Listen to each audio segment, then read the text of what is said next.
Mga binanang katuruan. Ika-15 kabanata.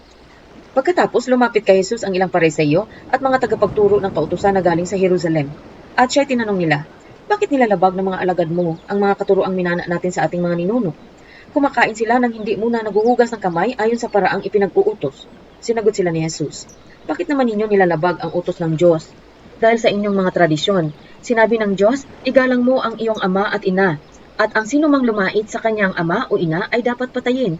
Ngunit itinuturo ninyo na kapag sinabi ng isang tao sa kanyang ama o ina, ang anumang maitutulong ko sa inyo ay naihandog ko na sa Diyos.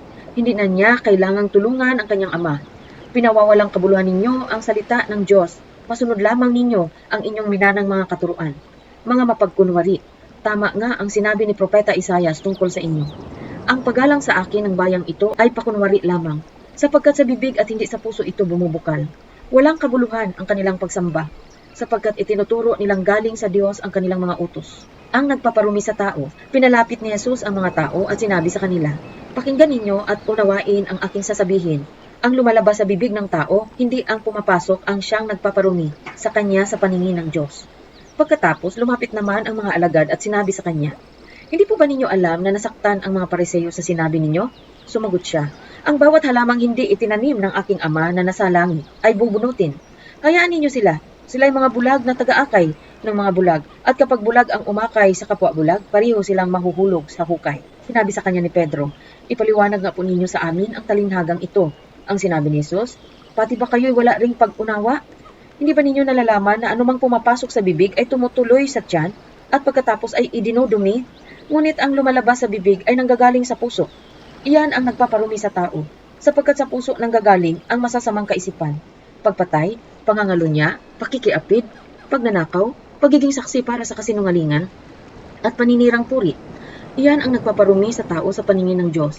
Hindi nagiging marumi ang isang tao, kung siya man ay kumain ng hindi muna naguhugas ng kamay sa paraang naaayon sa minanang katuruan. Ang pananalig ng isang Kananeya. Umalis doon si Jesus at nagpunta sa lupain malapit sa Tiro at Sidon. Isang Kananeya na nakatira doon ang lumapit sa kanya na sumisigaw, Panginoon, anak ni David, maawa po kayo sa akin. Ang anak kong babae ay sinasapian ng demonyo at labis na pinapahirapan ito. Ngunit hindi sumagot si Jesus. Lumapit ang kanyang mga alagad at sinabi kay Jesus, paalisin na nga po ninyo siya, napakaingay niya at sunod ng sunod sa atin. Sumagot si Jesus, sa mga naliligaw na tupa ng sambahayan ng Israel lamang ako isinubo. Ngunit lumapit sa kanya ang babae. Lumuhod ito at nagmakaawa. Tulungan po ninyo ako, Panginoon. Sumagot si Jesus, hindi dapat kunin ang pagkain ng mga bata at ibigay sa mga aso. Totoo nga, Panginoon. Ngunit ang mga aso man po ay kumakain ng mumog na nalalaglag sa hapag ng kanilang Panginoon. Tugon ng babae. At sinabi sa kanya ni Jesus, napakalaki ng iyong pananampalataya. Mangyayari ang hinihiling mo. At noon di gumaling ang kanyang anak. Maraming pinagaling si Jesus. Pag-alis doon, nagbalik si Jesus sa tabi ng lawa ng Galilea. Umakyat siya sa bundok at naupo upang magturo. Nagdatingan naman ang napakaraming taong may dalang mga pilay, bulag, lumpo, pipi, at marami pang ibang may sakit. Dinala nila ang mga ito sa paanan ni Jesus at sila'y pinagaling niya. Kaya't namakha ang mga tao nang makita nilang nakapagsasalita na ang mga pipi. Gumaling ang mga lumpo, nakakalakad na ang mga pilay, at nakakakita na ang mga bulag. Kaya't pinuri nila ang Diyos ng Israel. Ang pagpapakain sa 4,000. Tinawag ni Jesus ang kanyang mga alagad at sinabi sa kanila, nahahabag ako sa mga taong ito. 3 araw na ngayong kasama natin sila at wala na silang pagkain. Ayokong paalisin sila ng gutom, baka sila mahilo sa daan. Sinabi naman ng mga alagad, saan po tayo kukuha ng sapat na pagkain para sa ganito karaming tao sa ilang na ito? Ilan pang tinapay ang nariyan? Tanong ni Jesus sa kanila. 7 po at mayroon pang ilang maliliit na isda, sagot nila. Pinaupo ni Jesus sa lupa ang mga tao. Kinuha niya ang 7 tinapay at ang mga isda at nagpasalamat siya sa Diyos. Pagkatapos, pinagati-hati niya ang mga iyon at ibinigay sa mga alagad upang ipamahagi sa mga tao. Nakakain at nabusog ang lahat at nang ipunin ng mga alagad ang tinapay na lumabis, nakapuno pa sila ng 7 kain. May 4,000 lalaki ang nakakain, bukod pa sa mga babae at mga bata. Nang napauwi na ni Jesus ang mga tao, sumakay siya sa bangka at nagtungo sa lupain ng Magadan. Hininga ng tanda si Jesus, ika-16 na kabanata. Lumapit kay Jesus ang ilang Pariseo at Saduceo upang siya'y subukin. Humingi sila sa kanya ng isang himala mula sa langit.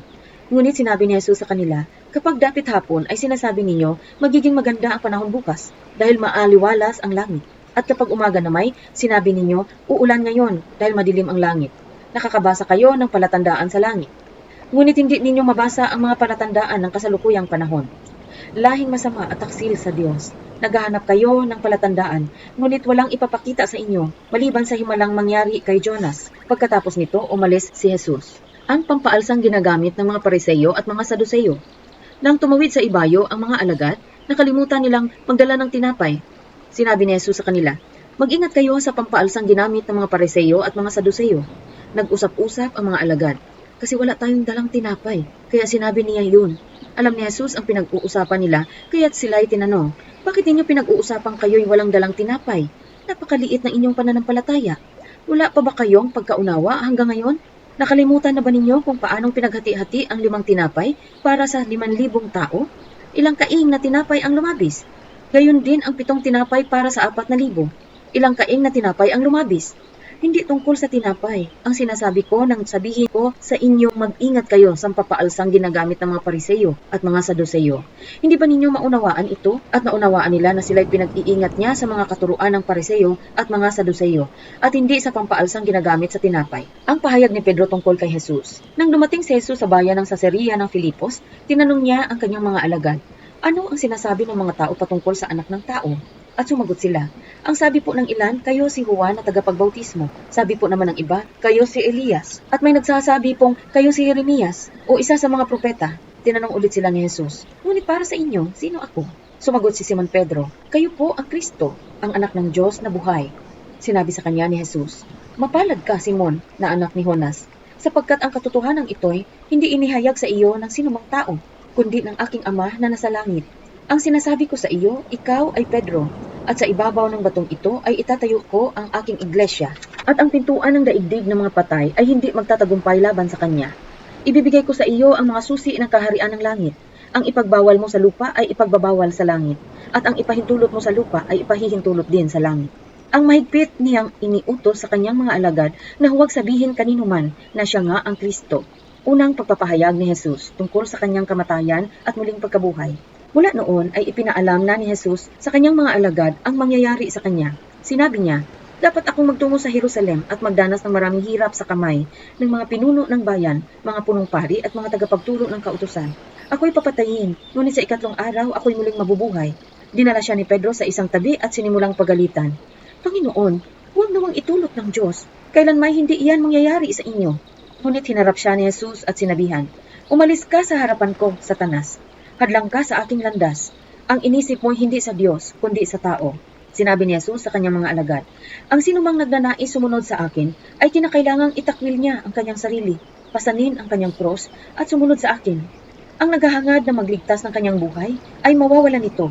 Ngunit ang mawala ng kanyang buhay alang-alang sa akin, ay magkakamit nito. Sapagkat ano ba ang mapapala ng isang tao, makamtan man niya ang buong daigdig, ngunit mapapahamak naman ang kanyang sarili? Ano ba ang maibabayad ng isang tao para mabawi niya ang kanyang buhay? Sapagkat darating ang anak ng tao na kasama ang kanyang mga anghel, at taglay ang dakilang kapangyarihan ng kanyang Ama. Sa panahong iyo'y gagantimpalaan niya ang bawat tao ayon sa ginawa nito. Tandaan ninyo, may ilan sa inyong naririto na hindi mamamatay, hanggat hindi nila nakikita ang anak ng tao na dumarating bilang hari." Ang pagbabagong anyo ni Jesus. 17 kabanata. Pagkaraan ng 6 na araw, isinama ni Jesus si Pedro at ang magkapatid na Santiago at Juan, at sila'y umakyat sa isang mataas na bundok. Habang sila'y naroroon, nakita nilang nagbago ang anyo ni Jesus. Nagliwanag na parang araw ang kanyang mukha, at nagniningning sa kaputian ang kanyang damit. Nakita na lamang ng 3 alagad sina Moises at Elias na nakikipag-usap kay Jesus. Sinabi ni Pedro kay Jesus, "Panginoon, mabutit naririto kami. Kung gusto ninyo, gagawa ako ng 3 kubol, isa para sa iyo, isa para kay Moises at isa para kay Elias." Habang nagsasalita pa si Pedro, nililiman sila ng napakaliwanag na ulap. Mula rito ay may tinig na nagsabi, "Ito ang minamahal kong anak na lubos kong kinalulugdan. Pakinggan ninyo siya." Nang marinig ng mga alagad ang tinig, labis silang natakot at nagpatira pa. Ngunit nilapitan sila ni Jesus at hinawakan, "Tumayo kayo, huwag kayong matakot," sabi niya. Nang tumingin sila, si Jesus na lamang ang kanilang nakita. Habang sila'y bumababa sa bundok, iniutos sa kanila ni Jesus, "Huwag ninyong sasabihin kanino man ang inyong nasaksihan, hanggat hindi muling nabubuhay ang anak ng tao." Tinanong siya ng mga alagad, "Bakit po sinasabi ng mga tagapagturo ng kautusan na dapat munang dumating si Elias?" Sumagot siya, "Paparito nga si Elias upang ihanda ang lahat ng bagay." At sinasabi ko sa inyo, pumarito na si Elias, ngunit hindi siya kinilala ng mga tao, at ginawa nila kay Elias ang gusto nila. Kaya tulad ng ginawa sa kanya, pahihirapan din nila ang anak ng tao. Naunawaan ng mga alagad na si Juan na tagapagbautismo ang tinutukoy niya. Pinagaling ni Jesus ang batang sinasaniba ng demonyo. Nang sila'y makabalik, napakaraming tao ang kanilang nadatnan. Lumapit kay Jesus ang isang lalaki at lumuhod ito sa harap niya. At nagsabi, Ginoo, maawa po kayo sa anak ko.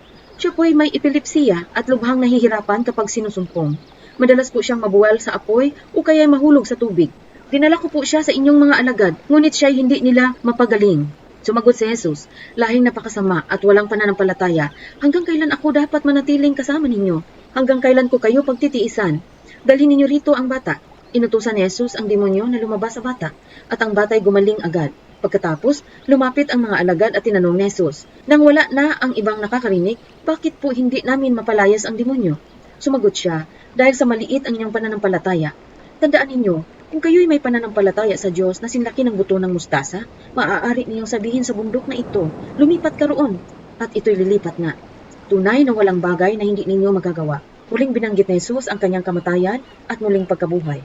Nang magkatipon sa Galilea ang mga alagad, sinabi sa kanila ni Jesus, ang anak ng tao ay pagtataksilan at papatayin ngunit siya'y muling bubuhayin sa ikatlong araw. At sila'y lubhang nalungkot, pagbabayad ng buwis para sa templo. Pagdating nila sa Capernaum, lumapit kay Pedro ang mga maniningil ng buwis para sa templo. Nagbabayad ba ng buwis para sa templo ang inyong guro? Tanong nila. Opo, sagot ni Pedro. Nang pumasok siya sa bahay, tinanong siya ni Jesus, ano sa palagay mo, Simon? Sino ang dapat magbayad ng buwis sa hari ng isang bansa? Ang mga mamayan ba? O ang mga dayuhan? Ang mga dayuhan po, tugon ni Pedro. Sinabi ni Jesus, kung gayon, hindi dapat magbayad ang mga mamamayan.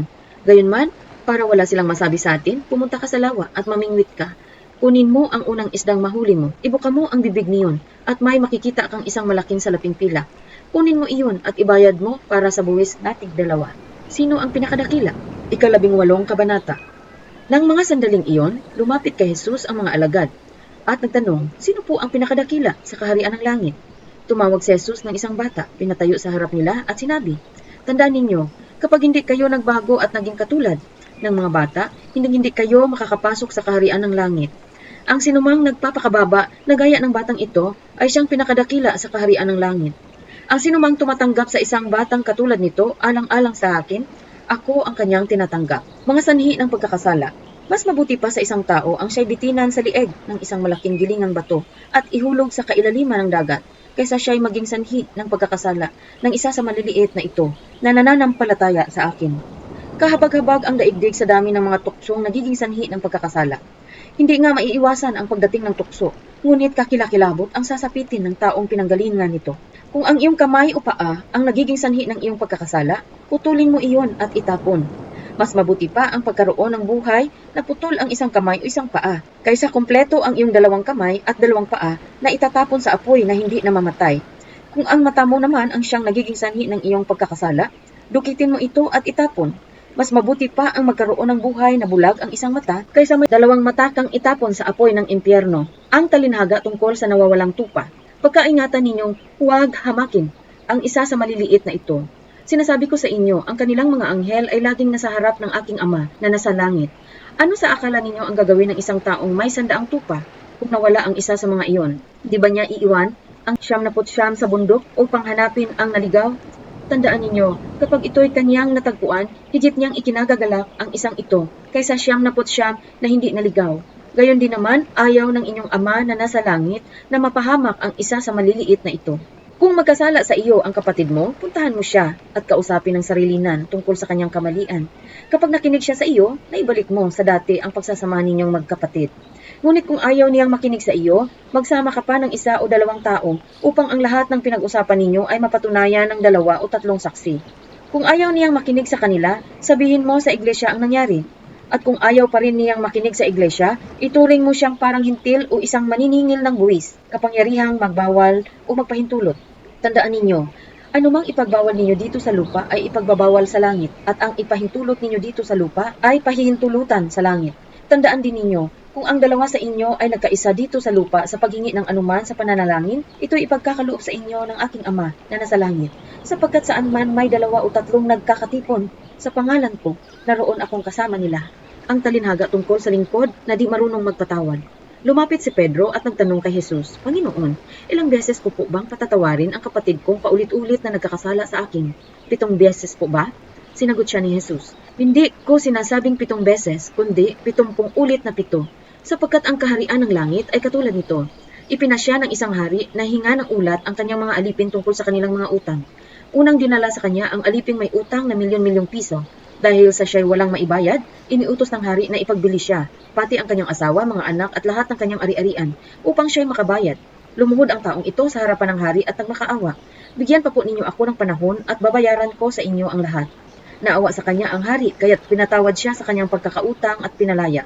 Ngunit pagkaalis roon, nakatagpo niya ang isa niyang kamanggagawa na may utang na ilang daang piso sa kanya. Sinunggaban niya ito sa lieg, sabay sigaw, Magbayad ka ng utang mo! Lumuhod ito at nagmakaawa sa kanya, Bigyan mo pa ako ng panahon at babayaran kita. Ngunit hindi siya pumayag, sa halip, ito'y ipinabilanggo niya hanggang sa makabayad. Labis na nagdamdam ang ibang mga tauhan ng hari nang malaman iyon, kaya't pumunta sila sa hari at isinumbong ang buong pangyayari. Ipinatawag ng hari ang malupit na lingkod. Napakasama mo, sabi niya. Pinatawad kita sa utang mo sapagkat nagmakaawa ka sa akin. Naawa ako sa iyo. Hindi ba dapat ka rin sanang nahabag sa kapwa mo? At sa galit ng hari, siya'y ipinabilanggo hanggang sa mabayaran ang lahat ng kanyang utang. Gayon din ang gagawin sa inyo ng aking ama na nasa langit, kung hindi ninyo patawarin ng buong puso ang inyong mga kapatid. Katuruan laban sa pagpapalayas at paghiwalay sa asawa, 19 na kabanata. Pagkatapos niyang ipangaral ang mga bagay na ito, umalis si Jesus sa Galilea at nagtungo sa lupain ng Judea sa kabila ng Ilog Jordan. Sinundan siya ng napakaraming tao at doon pinagaling niya ang mga may sakit. May ilang pariseyong lumapit sa kanya at nagtangkang humanap nang maiparatang sa pamamagitan ng tanong na ito, naaayon ba sa kautusan na palayasin at hiwalayan ng lalaki ang kanyang asawa sa kahit anong dahilan? Sumagot si Jesus, Hindi pa ba ninyo nababasa sa kasulatan na sa pasimulay nilalang ng Diyos ang tao na lalaki at babae? At siya rin ang nagsabi, dahil dito'y iiwan ng lalaki ang kanyang ama't ina, at magsasama sila ng kanyang asawa at sila'y magiging isa. Hindi na sila dalawa kundi iisa, kaya't ang pinagsama ng Diyos ay huwag paghiwalayin ng sinuman. Tinanong siya ng mga pariseyo, kung gayon, bakit iniutos ni Moises na bigyan ng lalaki ang kanyang asawa na isang kasulatan ng paghihiwalay bago niya palayasin at hiwalayan ito?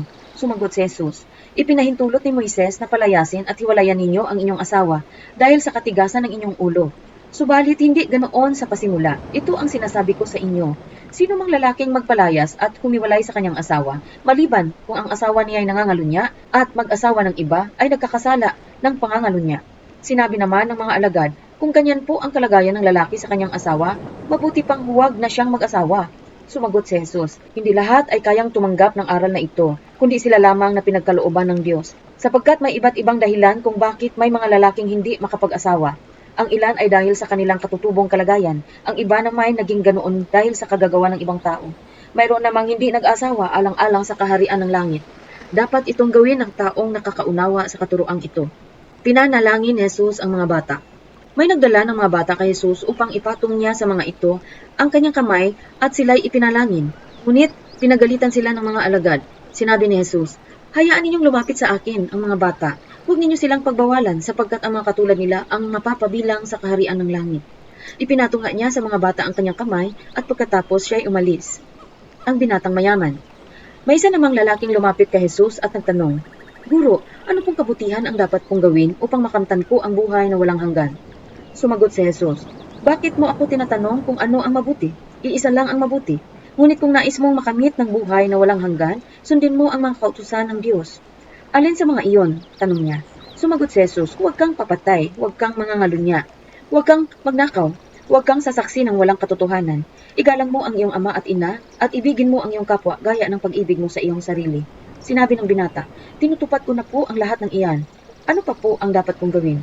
Sumagot si Jesus, Kung ibig mong maging ganap, ipagbili mo ang lahat ng iyong ari-arian at ipamahagi sa mga mahihirap ang pinagbilhan.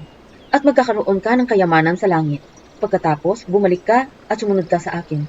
Pagkarinig nito, malungkot na umalis ang binata sapagkat siya ay napakayaman. Sinabi ni Jesus sa kanyang mga alagad, Tandaan ninyo, napakahirap sa isang mayaman ang makapasok sa kaharian ng langit. Inuulit ko, mas madali pang makadaan sa butas ng karayom ang isang kamelyo kaysa makapasok sa kaharian ng Diyos ang isang mayaman.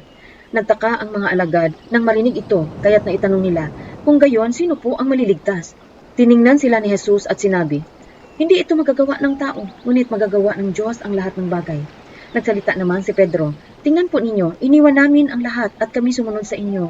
Ano po naman ang para sa amin?" Sinabi sa kanila ni Jesus, "Tandaan ninyo, kapag naghahari na ang anak ng tao sa kanyang trono ng kaluwalhatian sa bagong daigdig, kayong sumunod sa akin ay uupo din sa 12 trono upang mamuno sa 12 lipi ng Israel. Kapag iniwan ni man ang kanyang tahanan, mga kapatid na lalaki at babae, ama, ina, mga anak, o mga lupain alang-alang sa akin, ay tatanggap siya ng 100 ibayo at pagkakalooban siya ng buhay na walang hanggan. Ngunit maraming nauuna na magiging huli at maraming nahuhuli na mauuna." Ang talinhaga tungkol sa may-ari ng ubasan. 20 Kabanata. Ang kaharian ng langit ay maitutulad sa isang taong lumabas ng maagang-maaga upang humanap ng manggagawa para sa kanyang ubasan. Nang magkasundo na sila sa upa na isang salaping pilak sa maghapon, ang mga manggagawa ay pinapunta niya sa kanyang ubasan. Lumabas siya muli nang mag-aalas 9 ng umaga at nakakita siya ng iba pang tatayo-tayo lamang sa palengke. Sinabi niya sa kanila, "Pumunta din kayo at magtrabaho sa aking ubasan at bibigyan ko kayo ng karampatang upa." At pumunta nga sila. Lumabas na naman siya nang mag-aalas 12 ng tanghali at nang mag-aalas 3 ng hapon at ganoon din ang ginawa niya. Nang mag-aalas 5 na ng hapon, siya lumabas muli at nakakita pa ng mga ibang wala ring ginagawa. Sinabi niya sa kanila, "Bakit tatayo-tayo lang kayo dito sa buong maghapon? Kasi po'y walang magbigay sa amin ng trabaho." Sagot nila. Kaya't sinabi niya, "Kung gayon, pumunta kayo at magtrabaho sa aking ubasan." Nang gumagabi na, sinabi ng may-ari ng ubasan sa kanyang katiwala, "Tawagin mo na ang mga manggagawa at bayaran mo sila magmula sa huli hanggang sa unang nagtrabaho." Ang mga nagsimula ng mag-aalas 5 ng hapon ay tumanggap ng tig-iisang salaping pilak. Nang lumapit ang mga nauna, inakala nilang tatanggap sila ng higit doon. Ngunit ang bawat isa ay binayaran din ng tig-iisang salaping pilak. Nang magkagayoy, nagreklamo sila sa may-ari ng ubasan. Sinabi nila, "Isang oras lamang gumawa ang mga huling dumating, samantalang maghapon kaming nagtrabaho at nagtiis. Sa nakakapasong init ng araw, bakit naman pinagpare-pareho ninyo ang aming upa?" Sumagot ang may-ari ng ubasan sa isa sa kanila, "Kaibigan, hindi kita dinadaya. Hindi ba't nagkasundo tayo sa isang salaping pilak? Kunin mo ang para sa iyo at umalis ka na. Ano sa iyo kung ibig kong bayaran ang nahuli ng tulad ng ibinayad ko sa iyo? Wala ba akong karapatang gawin sa ari-arian ko ang aking maibigan? Kayo ba'y naiinggit dahil ako'y nagmamagandang loob sa iba?" At sinabi ni Jesus, "Ang nahuhuli ay mauuna at ang nauuna ay mahuhuli." Ikatlong pagpapahayag ni Jesus ng kanyang kamatayan. Nang nasa daan na sila papuntang Jerusalem, ibinukod ni Jesus ang 12 alagad at sinabi sa kanila, "Pupunta tayo sa Jerusalem, dooy ipagkakanulo ang anak ng tao sa mga punong pari at sa mga tagapagturo ng kautusan. Hahatulan siya ng kamatayan at ibibigay sa mga hinted. Siya'y kukutsain, hahagupitin at ipapako sa krus, ngunit muli siyang bubuhayin ng Diyos sa 3 araw." Ang kahilingan ng ina ni Santiago at Juan. Lumapit kay Jesus ang asawa ni Zebedeo kasama ang 2 niyang anak na lalaki. Lumuhod siya sa harapan ni Jesus upang sabihin ang kanyang kahilingan. "Ano ang gusto mo?" tanong ni Jesus. Sumagot siya, "Kapag naghahari na po kayo, paupuin ninyo sa inyong tabi ang 2 kong anak, isa sa kanan at isa sa kaliwa. Hindi ninyo nalalaman ang inyong hinihingi," sabi ni Jesus sa kanila. "Maiinuman ba ninyo ang kupa na malapit ko ng inuman?" "Opo," tugon nila. At sinabi ni Jesus, "Daranasin nga ninyo ang hirap na titiisin ko. Ngunit wala sa akin ang pagpapasya kung sino ang mauupo sa aking kanan at sa aking kaliwa. Ang mga upuang iyo'y para sa pinaglalaanan ng aking ama." Nang marinig ito ng 10 alagad, nagalit sila sa magkapatid. Dahil dito, pinalapit sila ni Jesus at sinabi sa kanila, "Alam ninyo na ang mga pinuno ng mga hintil ang naghahari sa kanila at ang mga dinadakila ang siyang nasusunod. Hindi ganyan ang dapat umiral sa inyo. Kung nais ninyong maging dakila, dapat kayong maging lingkod sa iba. At kung sino man sa inyo ang nagnanais maging una, siya ay dapat maging alipin ninyo. Sapagkat maging ang anak ng tao ay naparito, hindi upang paglingkuran, kundi upang maglingkod at ialay ang kanyang buhay sa ikatutubos ng marami." Pinagaling ang 2 bulag. Pag-alis nila sa Jericho, si Jesus ay sinundan ng napakaraming tao. Doon may 2 bulag na nakaupo sa tabi ng daan. Nang marinig nilang dumaraan si Jesus, sila'y nagsisigaw, "Panginoon, anak ni David, mahabag po kayo sa amin." Pinagsabihan sila ng mga tao at pinapatahimik, ngunit lalo silang nagsisigaw, "Panginoon, anak ni David, mahabag po kayo sa amin." Tumigil si Jesus, tinawag sila at tinanong, "Ano ang gusto ninyong gawin ko para sa inyo?" Sumagot sila, "Panginoon, gusto po naming makakakita muli." Nahabag si Jesus sa kanila at hinipo ang kanilang mga mata. Agad silang nakakakita at sila'y sumunod sa kanya. Matagumpay na pagpasok sa Jerusalem. Ika-21 kabanata. Malapit na sa Jerusalem nang sila ay dumaan sa Bethphage, sa bundok ng mga olibo. Inutusan ni Jesus ang dalawa sa kanyang mga alagad. Pumunta kayo sa susunod na nayon at makikita ninyo kaagad doon ang isang inahing asno na nakatali, kasama ang kanyang anak. Kalagan ninyo ang mga iyon at dalhin sa akin. Kapag may nagtanong sa inyo, sabihin ninyong kailangan iyon ng aming Panginoon at ipapaubaya niya agad ang mga iyon sa inyo. Sa gayon, natupad ang sinabi ng propeta. Sa lungsod ng Zion ay ipahayag ninyo, tingnan mo ang hari mo'y dumarating. Siya'y mapagpakumbaba, masdan mo't siya'y nakasakay sa isang asno at sa isang batang asno na anak ng isang babaeng asno. Lumakad nga ang mga alagad at ginawa ang iniutos ni Jesus. Dinala nila kay Jesus ang inahing asno at ang anak nito, at isinapin sa likod ng mga ito ang kanilang balabal. Pagkatapos, sumakay dito si Jesus. Maraming naglatag ng kanilang balabal sa daan. Mayroon namang pumutol ng mga sanga ng kahoy at ito'y inilatag sa daan. Nagsisigawan ang mga taong nauuna at sumusunod sa kanya. Sigaw nila, purihin ang anak ni David. Pinagpala ang dumarating sa pangalan ng Panginoon. Purihin ang Diyos. Pagpasok ni Jesus sa Jerusalem, nagulo ang buong lungsod. Sino kaya ito? Tanong nila. Si Jesus, ang propetang taga Nazaret sa Galilea, sagot ng karamihan. Nagalit si Jesus. Pumasok si Jesus sa templo at ipinagtabuyan niyang palabas ang mga nagbibili at namimili roon. Ipinagtataob niya ang mga mesa ng mga namamalit ng salapi at ang mga upuan ng mga nagtitinda ng kalapati. Sinabi niya, sinasabi sa kasulatan, ang aking tahanan ay tatawaging bahay dalanginan, ngunit ginawa ninyo itong lungga ng mga magnanakaw. Habang si Jesus ay nasa templo, lumapit sa kanya ang mga bulag at mga pilay, at sila'y kanyang pinagaling. Nagalit ang mga punong pari at ang mga tagapagturo ng kautusan nang makita nila ang mga himalang ginawa niya at marinig ang mga batang sumisigaw sa loob ng templo ng purihin ang anak ni David. Sinabi nila kay Jesus, di mo ba naririnig ang sinasabi nila? Naririnig ko, tugon ni Jesus. Bakit? Hindi pa ba ninyo nababasa ang ganitong pangungusap sa kasulatan? Pinalabas mo sa bibig ng mga sanggol at ng mga pasusuhin ang wagas na papuri. Iniwan sila ni Jesus at lumabas siya ng lungsod, papuntang Betania. Doon siya nagpalipas ng gabi. Sinumpa ang puno ng igos. Kinaumagahan, nang si Jesus ay pabalik sa lungsod, siya ay nakaramdam ng gutom. Nakita niya ang isang puno ng igos sa tabi ng daan at nilapitan iyon. Wala siyang nakitang bunga kundi mga dahon lamang. Kaya't sinabi niya dito, hindi ka na mamumunga kailanman. Agad na natuyo ang puno. Nakita ng mga alagad ang nangyari at sila'y namangha. Paanong natuyo agad ang puno ng igos? Tanong nila. Sumagot si Jesus, tandaan ninyo, kung kayo'y mananalig sa Diyos at hindi mag-aalinlangan, magagawa rin ninyo ang ginawa ko sa puno ng igos na ito. Hindi lamang iyan, kung sasabihin ninyo sa bundok na ito, umalis ka riyan at tumalon ka sa dagat, mangyayari ang inyong sinabi. Ano manghingin ninyo sa panalangin, ay tatanggapin ninyo kung nananalig kayo. Pag-uusisa tungkol sa karapatan ni Jesus. Pumasok si Jesus sa templo. Habang siya'y nagtuturo doon, lumapit sa kanya ang mga punong pari at ang mga pinuno ng bayan at siya'y tinanong, ano ang karapatan mong gumawa ng mga bagay na ito? Sino ang nagbigay sa iyo ng karapatang gumawa nito? Sumagot si Jesus, tatanungin ko rin kayo. Kapag sinagot ninyo ang tanong ko, saka ko sasabihin sa inyo kung ano ang karapatan kong gumawa ng mga bagay na ito. Kanino nagmula ang karapatan ni Juan upang magbautismo sa Diyos ba o sa tao? Kaya't sila'y nag-uusap-usap kung sasabihin nating mula sa Diyos, sasabihin naman niya sa atin, bakit hindi ninyo siya pinaniwalaan? Ngunit kung sasabihin nating mula sa tao, baka naman kung ano ang gawin sa atin ng mga taong bayan, sapagkat kinikilala ng lahat na si Juan ay isang propeta. Kaya't sumagot sila kay Jesus, hindi namin alam.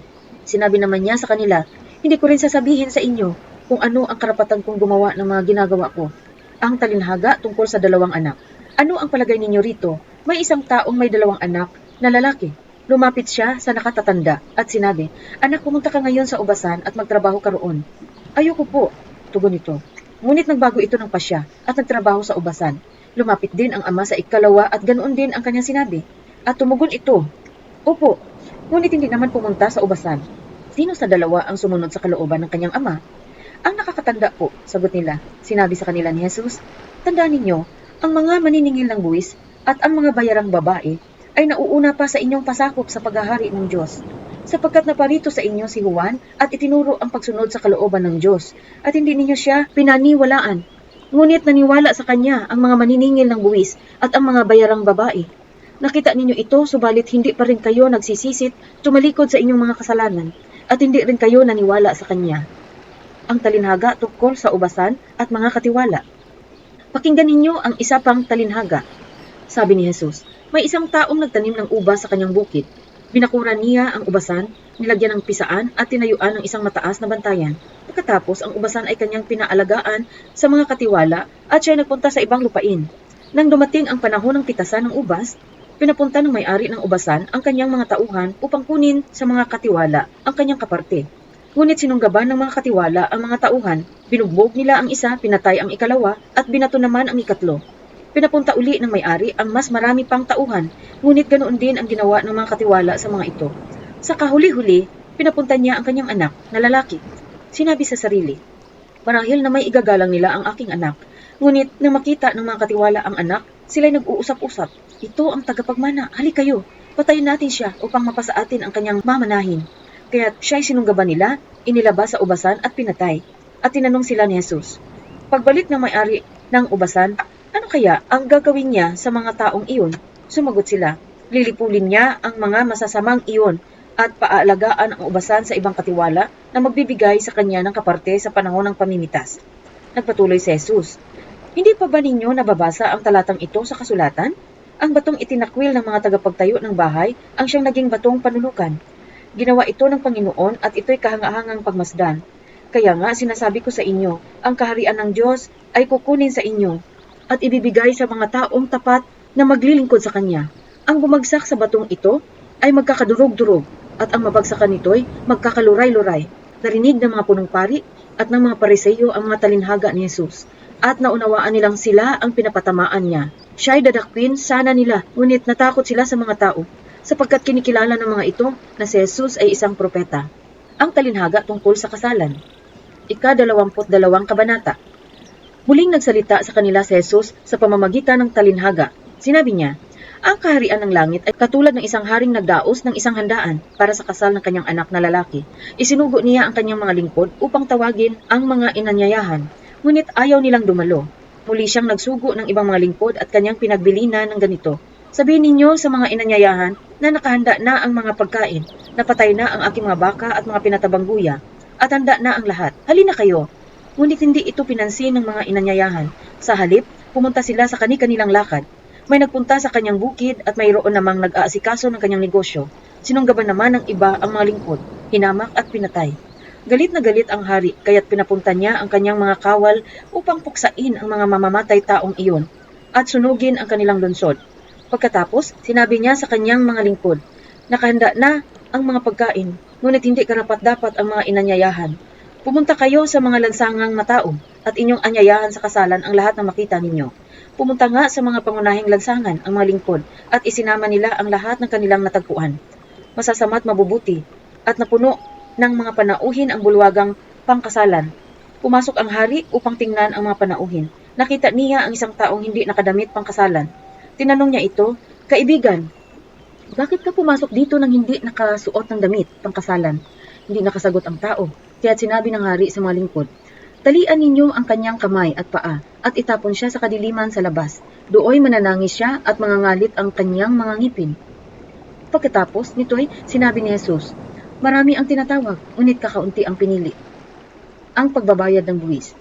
Umalis ang mga pariseyo at nag-usap-usap kung paano nila mahuhuli si Jesus sa kanyang pananalita. Kaya pinapunta nila kay Jesus ang ilan sa kanilang mga alagad, kasama ng ilang tagasunod ni Herodes. Sinabi ng mga sugo, Guro, nalalaman namin kayo'y tapat at itinuturo ninyo ng buong katotohanan ang ibig ng Diyos na gawin ng mga tao. Wala kayong itinatangi sapagkat pareho ang pagtingin ninyo sa mga tao. Ano po ang palagay ninyo? Naaayon ba sa kautusan na magbayad ng buwis sa emperador o hindi? Alam ni Jesus ang kanilang masamang layunin, kaya't sinabi niya, kayong mga mapagkunwari, bakit nais ninyo akong hulihin? Ipakita ninyo sa akin ang isang salaping pambuwis. At ipinakita nga nila ang isang salaping pilak. Kaninong larawan at pangalan ang nakaukit diyan? Tanong ni Jesus. Sa emperador po, tugon nila. Kaya't sinabi niya sa kanila, kung gayon, ibigay ninyo sa emperador ang para sa kanya, at sa Diyos ang para sa Diyos. Namangha sila nang marinig ito at sila'y umalis. Tungkol sa muling pagkabuhay. Nang araw ding iyon, may lumapit kay Jesus na ilang Saduseyo. Ang mga ito ay hindi naniniwalang muling mabubuhay ang mga patay. Sinabi nila, Guro, itinuro po ni Moises na kung mamamatay na walang anak ang isang lalaki, ang kanyang kapatid ay dapat pakasal sa nabiyuda upang magkaanak sila para sa namatay. Noon po'y may 7 magkakapatid na lalaki rito sa amin. Nag-asawa ang panganay at namatay siyang walang anak, kaya't ang kanyang asawa ay pinakasalan ng kanyang kapatid. Gayon din po ang nangyari sa pangalawa, sa pangatlo, hanggang sa pampito. Pagkamatay nilang lahat, namatay naman ang babae. Ngayon sino po sa pito ang magiging asawa niya sa muling pagkabuhay? Yamang siya'y napangasawa nilang lahat. Sumagot si Jesus, maling-mali ang iniisip ninyo. Palibhasa hindi ninyo nauunawaan ang mga kasulatan ni ang kapangyarihan ng Diyos. Sa muling pagkabuhay, ang mga tao ay hindi na mag-aasawa. Sila ay magiging tulad ng mga anghel sa langit. Tungkol naman sa muling pagkabuhay ng mga patay, hindi pa ba ninyo nababasa sa kasulatan ang sinabi sa inyo ng Diyos? Sabi niya, ako nga ang Diyos ni Abraham, Diyos ni Isaac at Diyos ni Jacob. Ang Diyos ay hindi Diyos ng mga patay, kundi ng mga buhay. Nang marinig ito ng mga tao, namangha sila sa kanyang katuruan. Ang pinakamahalagang utos. Nagtipon-tipon ang mga Pariseyo nang mabalitaan nilang napatahimik ni Jesus ang mga Saduseyo. Isa sa kanila na dalubhasa sa kautosang Hudyo ang nagtanong kay Jesus upang subukin ito. Guro, alin po ang pinakamahalagang utos sa kautusan? Tanong niya. Sumagot si Jesus, ibigin mo ang Panginoon mong Diyos ng buong puso, ng buong kaluluwa at ng buong pag-iisip. Ito ang pinakamahalagang utos. Ito naman ang pangalawa, ibigin mo ang iyong kapwa gaya ng pag-ibig mo sa iyong sarili. Sa dalawang utos na ito, nakasalalay ang buong kautusan ni Moises at ang katuruan ng mga propeta. Ang tanong tungkol sa anak ni David. Tinanong naman ni Jesus ang mga Pariseyong nagkakatipon doon, ano ang pagkaalam ninyo tungkol sa Kristo? Kanino siyang anak? Kay David po, sagot nila. Sabi ni Jesus, kung gayon, bakit siya tinawag ni David na Panginoon nang nasa kanya ang Espiritu? Ganito ang kanyang sinabi. Sinabi ng Panginoon sa aking Panginoon, maupo ka sa kanan ko hanggang lubusan kong mapasuko sa iyo ang mga kaaway mo. Ngayon, kung si David ay tumawag sa kanya ng Panginoon, paanong masasabing anak ni David ang Kristo? Isa man sa kanila'y walang nakasagot at mula nooy wala nang nangahas magtanong sa kanya. Ang katuruan tungkol sa pagpakumbaba. Ka-23 kabanata. Pagkatapos ay sinabi ni Jesus sa mga tao at sa kanyang mga alagad, ang mga tagapagturo ng kautusan at mga Pariseyo ang kinikilalang tagapagpaliwanag ng kautusan ni Moises. Kaya't gawin ninyo ang itinuturo nila at sundin ang kanilang iniuutos. Ngunit huwag ninyong tularan ang kanilang ginagawa, sapagkat hindi nila tinutupad ang kanilang ipinapangaral. Pinagpapasan nila ng mabibigat na dalahin ang mga tao, ngunit ni daliri ay ayaw nilang igalaw upang tumulong sa pagdadala ng mga iyon. Pawang pakitang tao ang kanilang mga gawa. Nilalaparan nila ang mga lalagyan ng talata sa kanilang noo at braso at hinahabaan ang palawit sa laylayan ng kanilang mga damit. Ang nais nila ay ang mga upuang pandangal sa mga handaan at ang mga tanging upuan sa sinagoga. Gustong-gusto nilang iginagalang sila sa mga palengke at tawaging guro. Ngunit kayo, huwag kayong patawag na guro sapagkat iisa ang inyong guro at kayong lahat ay magkakapatid. Huwag ninyong tawaging ama ang sinumang tao sa lupa sapagkat iisa ang inyong ama, ang ama na nasa langit. Huwag kayong patawag na tagapagturo sapagkat iisa ang inyong tagapagturo, ang Kristo. Ang pinakadakila sa inyo ay magiging lingkod ninyo. Ang nagmamataas ay ibababa at ang nagpapakumbaba ay itataas. Tinuligsa ni Jesus ang mga tagapagturo ng kautusan at ang mga Pariseyo. Kahabag-habag kayo, mga tagapagturo ng kautusan at mga Pariseyo, mga mapagkunwari. Hinahadlangan ninyo ang mga tao upang hindi sila makapasok sa kaharian ng langit. Ayaw na ninyong pumasok, hinahadlangan pa ninyo ang mga nais pumasok. Kahabag-habag kayo, mga tagapagturo ng kautusan at mga Pariseyo, mga mapagkunwari. Nilalakbay ninyo ang karagatan at ginagalugad ang buong daigdig. Makahikayat lamang kayo ng kahit isang hintil sa pananampalatayang Hudyo. Ngunit kung ito'y mahikayat, ginagawa ninyo siyang masahol pa kaysa sa inyo, kaya't lalong may dahilan para siya'y parusahan sa impyerno. Kahabag-habag kayo, mga bulag na taga-akay. Itinuturo ninyo na kung gagamitin ninuman ang templo sa panunumpa, walang anuman ito. Ngunit kung ang gagamitin niya sa panunumpa ay ang ginto ng templo, dapat niyang tuparin ang kanyang sumpa. Mga bulag, mga hangal, alin ba ang mas mahalaga, ang ginto o ang templong nagpapabanal sa ginto? Sinasabi rin ninyo na kung gagamitin ninuman ang dambana sa panunumpa, walang anuman ito. Ngunit kung ang gagamitin niya ay ang handog na nasa dambana, dapat niyang tuparin ang kanyang sumpa.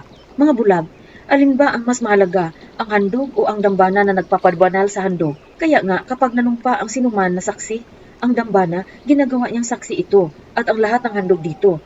Kapag nanumpa ang sinuman na saksi niya ang templo, ginagawa niyang saksi ito at ang Diyos na nasa templo.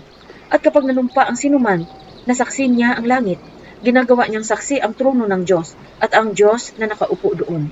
Kahabag-habag kayo, mga tagapagturo ng kautusan at mga Pariseyo, mga mapagkunwari. Ibinibigay ninyo ang ikasampung bahagi ng naaani ninyong yerba buena, ruda, linga, ngunit kinakaligtaan naman ninyong isagawa ang mas mahalagang turo sa kautusan, ang katarungan, ang pagkahabag at ang katapatan. Huwag ninyong kaligtaang gawin ang mga ito, kahit na tamang gawin ninyo ang pagbibigay ng ikasampung bahagi ng ani. Mga bulag ng taga-akay, sinasala ninyo ang kulisap sa inyong inumin, ngunit nilulunok naman ninyo ang kamelyo. Kahabag-habag kayo, mga tagapagturo ng kautusan at mga Pariseyo, mga mapagkunwari. Nililinis ninyo ang labas ng tasa at pinggan, ngunit ang mga iyon ay puno ng kasakiman at pagiging makasarili. Bulag na Pariseyo, linisin mo muna ang nasa loob ng tasa at magiging malinis din ang labas nito. Kahabag-habag kayo, mga tagapagturo ng kautusan at mga Pariseyo, mga mapagkunwari. Ang katulad ninyo ay mga libingang pinaputi, magaganda sa labas, ngunit ang loob ay bulok at puno ng kalansay. Ganyan-ganyan kayo. Sa paningin ng tao ay mabubuti, ngunit ang totoo ay punong-puno kayo ng pagkukunwari at kasamaan. Paparusahan ang mga mapagkunwari. Kahabag-habag kayo, mga tagapagturo ng kautusan at mga Pariseyo, mga mapagkunwari. Ipinagpapatayo ninyo ng libingan ang mga propeta at pinapaganda ang mga puntod ng mga taong namuhay ng matuwid. Sinasabi pa ninyo, kung kami sana'y nabuhay sa kapanahunan ng aming mga ninuno, hindi kami sasama sa pagpatay sa mga propeta. Sa sinabi ninyong iyan, inaamin na ninyong kayo'y mga anak ng mga nagpapapatay sa mga propeta. Sige, tapusin ninyo ang pinagsimulan ng inyong mga ninuno, mga ahas, lahi ng mga ulupong. Hindi kayo makakaiwas na maparusahan sa impyerno. Kaya nga, magsusugo ako sa inyo ng mga propeta, mga matatalinong tao at mga tagapagturo. Papatayin ninyo ang ilan sa kanila at iba'y ipapako sa krus. Ang iba'y hahagupitin ninyo sa inyong mga sinagoga at uusigin sa bayan-bayan. Kaya nga, paparusahan kayo dahil sa pagkamatay ng lahat ng taong pinatay na walang sala. Magmula kay Abel hanggang kay Zacarias na anak ni Barakias. Pinatay ninyo si Zacarias sa pagitan ng templo at ng damba ng sunugan ng mga handog. Tandaan ninyo, ang parusa sa lahat ng mga pagpatay na iyon ay mararanasan ng mga taong nabubuhay ngayon. Ang pag-ibig ni Jesus sa Jerusalem. Jerusalem, Jerusalem, pinapatay mo ang mga propeta at binabato ang mga isinugo sa iyo. Ilang ulit kong sinikap na kupkupin ang iyong mga anak gaya ng pag-aaruga ng isang inahin sa kanyang mga sisiw. Ngunit ayaw ninyo, kaya't ang inyong templo ay iiwanang tiwangwang. Sinasabi ko sa inyo, hindi na ninyo ako makikita hanggang dumating ang oras na sabihin ninyo, pinagpala ang dumarating sa pangalan ng Panginoon. Tungkol sa pagkawasak ng templo. Ika-24 na kabanata. Lumabas si Jesus sa templo. Paalis na siya nang lumapit ang mga alagad at itinuro sa kanya ang mga gusali ng templo. Sinabi niya sa kanila, nakikita ba ninyo ang mga gusaling iyan? Tandaan ninyo, darating ang araw na wala riyang matitirang bato sa ibabaw ng kapwa bato. Lahat ay iguguho. Mga kahirapan at pag-uusig na darating. Noon, si Jesus ay nasa bundok ng mga olibo. Habang siya nakaupo roon, palihim siyang tinanong ng kanyang mga alagad, kailan po ba mangyayari ang mga sinabi ninyo? Ano po ang magiging palatandaan ng inyong muling pagparito at ng katapusan ng mundo? Sumagot si Jesus, mag-ingat kayo upang hindi kayo mailigaw. Inuman, maraming paparito sa pangalan ko at magpapanggap na sila ang Kristo at marami silang maliligaw. Makakarinig kayo ng mga labanan at makakabalita ng mga digmaan sa iba't ibang dako. Ngunit huwag kayong mababahala dahil talagang mangyayari ang mga iyon. Bagamat hindi pa iyon ang katapusan ng mundo. Maglalaban-laban ang mga bansa at gayon din ang mga kaharian. Magkakaroon ng tagutom at lilindol sa maraming lugar. Ang lahat ng mga ito ay pasimula pa lamang ng mga paghihirap na tulad sa isang babaeng nanganganak. Sa mga panahong iyon, kapupuutan kayong lahat dahil sa inyong pagsunod sa akin. Isasakdal kayo upang pahirapan at patayin. At dahil dito ay marami ang tatalikod sa kanilang pananampalataya. Mapupuot sila at magtataksil sa isa't isa. Marami ang magpapanggap na propeta at ililigaw ang mga tao. Ang kasama ay lalaganap, kaya't manlalamig ang pag-ibig ng marami. Ngunit ang mananatiling tapat hanggang wakas ang siyang maliligtas. Ipapangaral sa buong sanlibutan ang magandang balita tungkol sa paghahari ng Diyos upang ang lahat ng bansa ay makarinig nito. At kung maganap na ito, darating na ang katapusan. Ang kasuklam-suklam na kalapastangan. Unawain ninyo itong mabuti. Kapag nakita ninyong nagaganap na sa dakong banal ang kasuklam-suklam na kalapastangang tinutukoy ni Propeta Daniel, ang mga nasa Judea ay dapat tumakas papunta sa kabundukan. Ang nasa bubungan ay huwag nang mag-abala pang kumuha ng kahit ano sa loob ng bahay. At ang nasa bukid ay huwag nang umuwi upang kumuha ng balabal.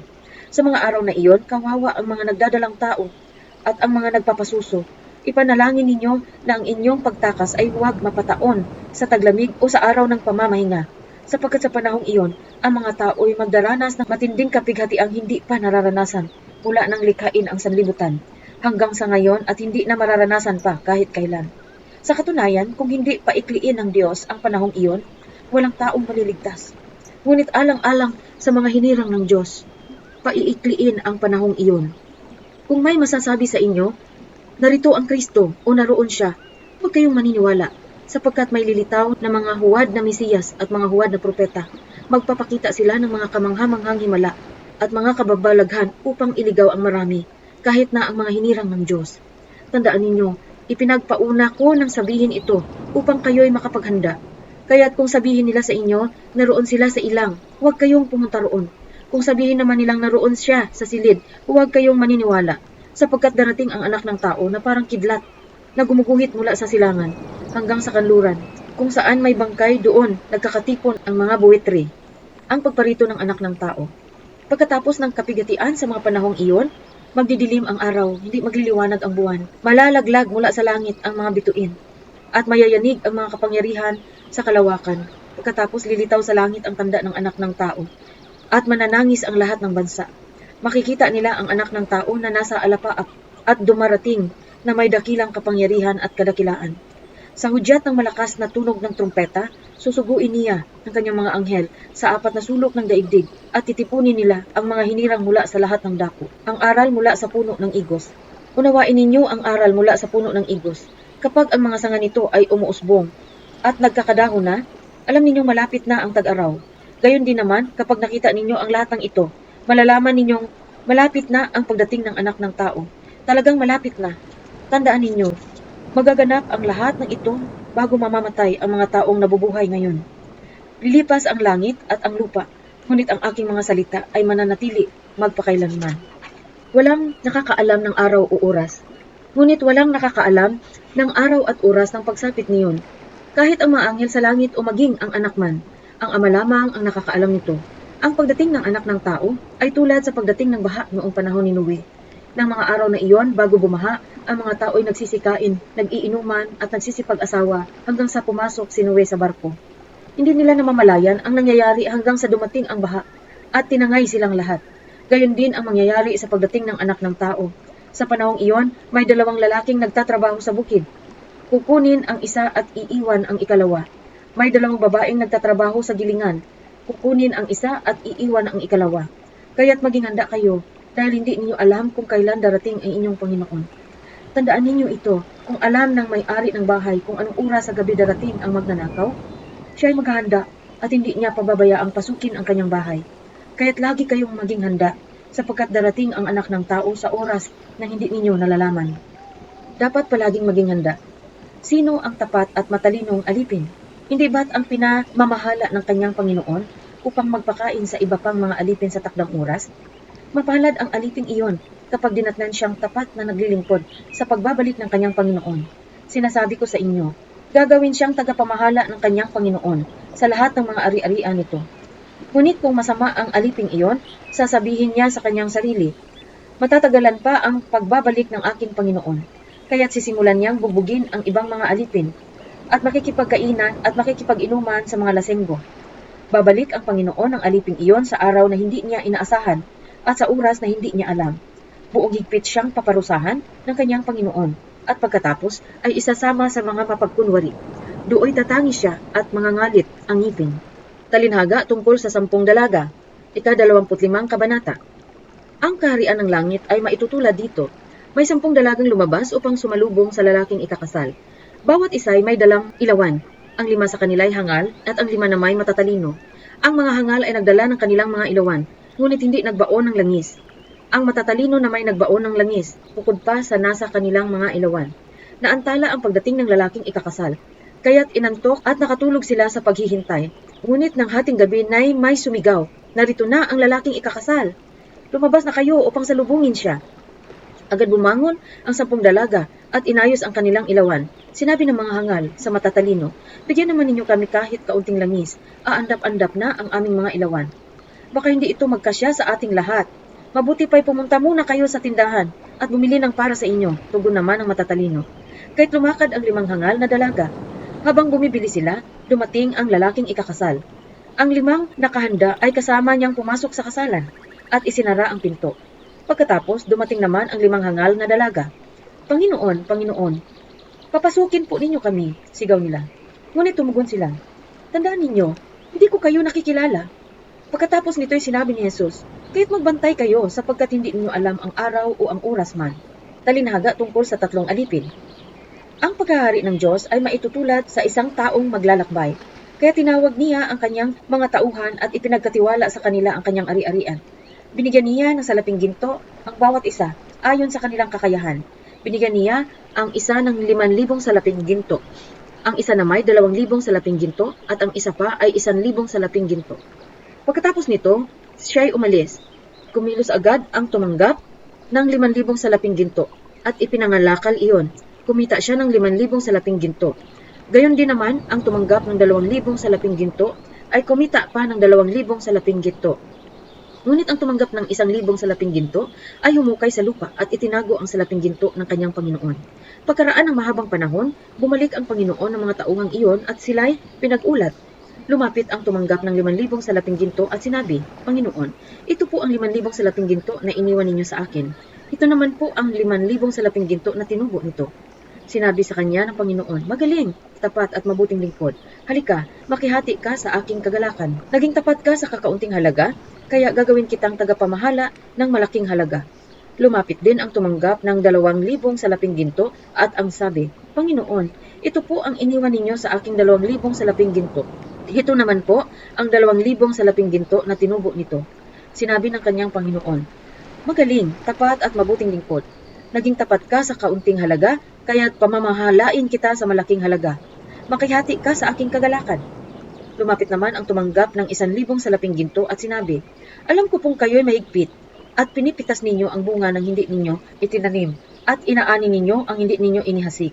Natakot po ako, kaya't ibinaon ko sa lupa ang inyong salaping ginto. Heto na po ang salaping iniwanan ninyo sa akin. Sumagot ang kanyang Panginoon, masama at tamad na lingkod.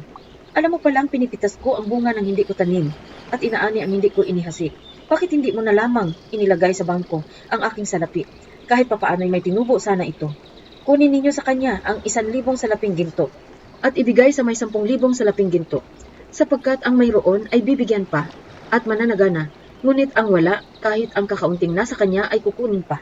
Itapon ninyo sa kadiliman sa labas ang walang silbing taong iyan. Dooy mananangis siya at mangangalit ang kanyang mga ngipin. Ang paghuhukom. Pagdating ng anak ng tao bilang hari, kasama ang lahat ng anghel, uupo siya sa kanyang trono ng kaluwalhatian. Titipunin naman sa harapan niya ang lahat ng tao, at sila'y kanyang pagbubukod-bukurin, tulad ng ginagawa ng pastol sa mga tupa at mga kambing. Inilagay nito sa kanyang kanan ang mga tupa, at sa kaliwa naman ang mga kambing. Kaya't sasabihin ng hari sa mga nasa kanan niya, hali kayo, mga pinagpala ng aking ama, pumasok kayo at tanggapin ang kahariang inihanda para sa inyo, mula pa nang likhain ang daigdig, sapagkat ako'y inyong pinakain, noong ako'y nagugutom, ako'y inyong pinainom noong ako'y nauuhaw. Ako'y isang dayuhan at inyong pinatuloy. Ako'y walang maisuot at inyong dinamitan, nagkasakit at inyong dinalaw, nabilanggo at inyong pinuntahan. Sasagot ang mga matuwid, Panginoon, kailan po namin kayo nakitang nagutom at aming pinakain, o nauuhaw at aming pinainom? Kailan po kayo naging dayuhan at aming pinatuloy? O kaya'y walang maisuot at aming dinamitan? At kailan po namin kayo nakitang nagkasakit o nabilanggo at kayo'y aming dinalaw? Sasabihin ng hari, tandaan ninyo, nang gawin ninyo ito sa isa sa mga alagad ko, siya man ang pinakahamak, ako ang inyong tinulungan. Sasabihin naman niya sa mga nasa kaliwa, lumayo kayo sa harapan ko. Isinumpa kayo sa apoy na di namamatay na inihanda para sa diablo at sa kanyang mga kampon, sapagkat hindi ninyo ako pinakain noong ako'y nagugutom, hindi ninyo ako pinainom noong ako'y nauuhaw, hindi ninyo ako pinatuloy noong ako'y isang dayuhan, hindi ninyo ako dinamitan noong ako'y walang maisuot, hindi ninyo ako dinalaw noong ako'y may sakit, at noong ako'y nasa bilangguan. At sasagot sila, Panginoon, kailan po namin kayo nakitang nagutom, nauuhaw, walang matuluyan, walang maisuot, may sakit o nasa bilangguan na hindi namin kayo tinulungan? At sasabihin sa kanila ng hari, tandaan ninyo, nang pagkaitan ninyo ng tulong ang isa sa pinakahamak sa mga ito, ako ang inyong pinagkaitan. Itatabuyang mga ito sa kaparusahang walang hanggan, ngunit ang mga matuwid ay magkakaroon ng buhay na walang hanggan. Ang balak laban kay Jesus, ika-26 na kabanata. Matapos ituro ni Jesus ang lahat ng ito, sinabi niya sa kanyang mga alagad, "Gaya ng alam ninyo, 2 araw na lamang at Pasko na, ang anak ng tao ay pagtataksilan upang maipapako sa krus." Ang mga punong pari at ang mga pinuno ng bayan ay nagkakatipo noon sa palasyo ng pinakapunong pari na si Caiphas. Binalak nilang ipadakip si Jesus ng lihim at ipapatay. Ngunit sinabi nila, "Huwag sa kapistahan, baka magkagulo ang mga tao." Binuhusan ng pabango si Jesus. Nasa Betania noon si Jesus sa bahay ni Simon na kitonging. Lumapit sa kanya ang isang babaeng may dalang sisidlang alabastro na puno ng napakamahal na pabango. Ibinuhos ito sa ulo ni Jesus habang siya'y kumakain. Nagalit ang mga alagad nang makita ito. "Bakit inaksaya ang pabango?" tanong nila. "Naipagbili sana iyon sa malaking halaga at naibigay sa mga mahihirap ang pinagbilhan." Alam ito ni Jesus kaya't sinabi niya, "Bakit ninyo minamasama ang ginagawa niya?